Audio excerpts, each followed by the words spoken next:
Okay, so for question 12, it's giving us a set of values.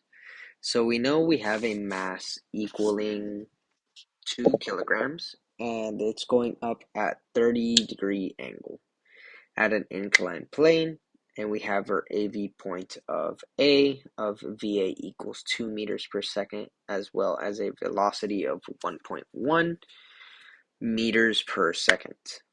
And for part A, it's asking us to find the work done by the friction force. So the work of the friction is going to be the change in the kinetic energy. Therefore, we know our mass and our other values.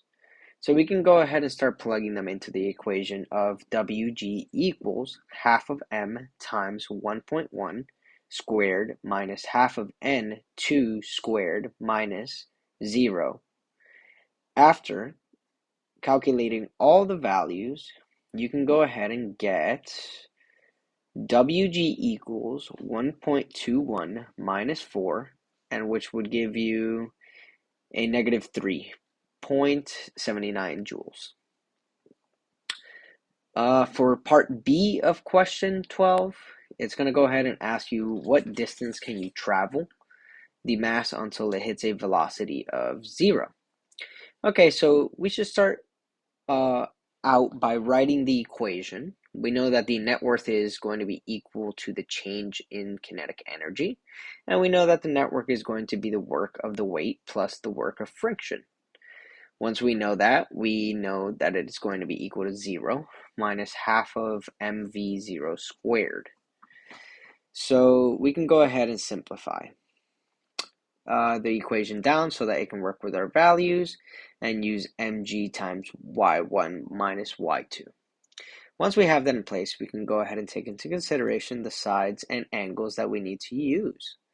So we can use y2 minus y1 equals sine of 30 in order to finish the equation. So we would be able to use the negative mg delta sine of 30 minus 0.3 times mg cosine delta times delta s m equals negative 4. Once we have that equation, we can go ahead and see that the majority of our numbers are negative. So we have negative mg, a negative 0.3, and a negative 4.